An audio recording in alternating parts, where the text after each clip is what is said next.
Hello friends, आज हम लोग देखते हैं संविधान है क्या। संविधान को समझना बहुत ज़रूरी है।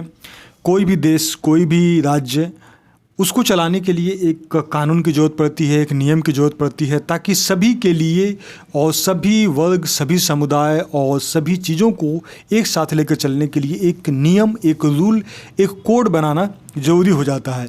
मतलब अगर संविधान को हम लोग डिफ़ाइन करें तो यह एक ऐसी दस्तावेज है जो कि सरकार की रूपरेखा और उसके द्वारा जो कार्य है उसका निर्धारण करता है। कार्य और जिम्मेदारियों, ये दोनों का उसका निर्धारण करता है। यह जो है एक देश का, किसी भी देश का एक सर्वोत्तम, सबसे हाई लेवल का यानी सर्वोत्तम आधारभूत एक लीगल यानी विधि व्यवस्था है।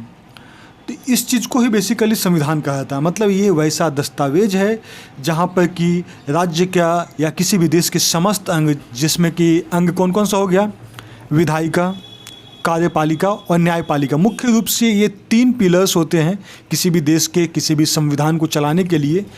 होता है, एक होता है विधायिका, कार्यपालिका, न्यायपालिका। 4th पिलर के रूप में जनरली लोग मीडिया को मानते हैं, लेकिन कॉन्स्टिट्यूशन में इस तरह का मेंशन नहीं किया गया। यानी हमारे देश को चलाने के लिए, किसी भी देश राज्य को चलाने के लिए विधायिका, कार्यपालिका और न्यायपालिका का होना जरूरी होता है। विधायिका का काम होता है कानून बनाना। कानून कौन बनाते हैं? जैसे कि हमारा देश डेमोक्रेसी से है जुड़ा हुआ, डेमोक्रेटिक कंट्री है।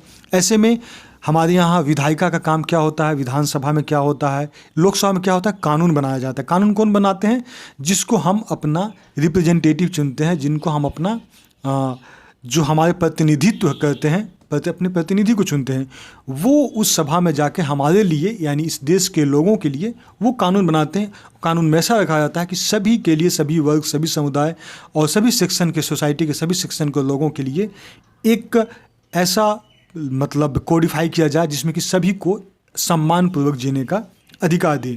कार्यपालिका क्या होता है? अब जो विधायिका नियम बना चुका, कार्यपालिका होता है जो कि ऑफिसर यानी एग्जीक्यूटिव बॉडी होता है, जो उस विधि के अनुसार काम करता है, उसी को कार्यपालिका कहा जाता है। तो कार्यपालिका हो गया कि वो सब काम करता है। जैसे कोई अगर नियम बना दिया कि अभी लॉकडाउन लगाना है, ये तो विधायिका से आ गया, मुख्यमंत्री का आदेश आ गया कि चलो लॉकडाउन लगा दिया, लेकिन इसको कैसे लागू किया जाए ये कार्यपालिका का काम है, जिसमें ऑफिसर्स, सेक्रेटरीज, डिफरेंट लेवल पे ऑफिसर्स जो है इसमें काम करते हैं। वो अपने कार्य को करते हैं जो उनको दिया गया है। ठीक है, ये हो गया कार्यपालिका। और तीसरा जो सेक्शन होता है न्यायपालिका। न्यायपालिका का मतलब होता है कि अगर विधायिका गलत कानून बनाया है तो न्यायपालिका उसको जस्टिफाई करेगा कि कितना सही है, कितना गलत है। उसी तरह कार्यपालिका अगर अपने काम को नहीं कर रहा है, उसको जो काम दिया गया उस काम को निर्वहन नहीं कर रहा है और उसमें जो समस्या हो रही, तो उसके लिए होती है न्यायपालिका। न्यायपालिका उसके कामों को मतलब एक तरह से कहा जाए तो न्याय के साथ काम करने के लिए प्रेरित करता है। इन तीनों को संविधान के मर्यादा में रहकर अपने कर्तव्य का निर्वहन करने के लिए रखा जाता है। और संविधान का जो रूपरेखा होता है आसानी से नहीं बदला जाता। इसके बहुत सारी चीज़ें हैं जो कि संविधान संशोधन में आते हैं। अंग्रेजी भाषा का जो टर्म है वो है कॉन्स्टिट्यूशन। कॉन्स्टिट्यूशन में होता है टर्म होता है कॉन्स्टिट्यूट। कॉन्स्टिट्यूट का मतलब होता है, एक लैटिन वर्ड है जिसका मतलब होता है शासन करने वाला सिद्धांत। यानी जिस देश का शासन जिन नियम, जिन सिद्धांतों के अनुसार चलता है, उन सिद्धांत या उन नियमों के समूह को संविधान कहा जाता है। ठीक है, सभी देश का अलग अलग है, सभी देश का अलग अलग नियम है, सभी देश का अलग अलग सिद्धांत है। कुछ धर्म से प्रभावित है, कुछ वहाँ के कार्य प्रणाली से, कुछ वहाँ की संस्कृति से प्रभावित है। इस तरह से एक कोडिफाई किया जाता है रूल का, मतलब एक सिद्धांत और नियमों का एक समूह होता है जिसको संविधान कहा जाता है। संविधान ये जो नियम है, उस कानून है, उसको रक्षा करता है, उसको प्रत्यक्ष या अप्रत्यक्ष रूप से राज्य के सर्वोच्च सत्ता के शक्ति को देने के लिए वो एक निश्चित करता है। यानी हम लोग फिर से समझ लें तो संविधान एक मौलिक दस्तावेज है जो कि देश की सर्वोच्च विधि माना जाता है। यह राज्य के अंगों की शक्तियों को निर्धारण करता है और ये आज के अंगों को जो भी उसको दिया गया है पिलर्स है, उसको अधिकार को मर्यादित करता है, उसको निरंकुश होने से बचाता है, तानाशाह होने से रोकता है।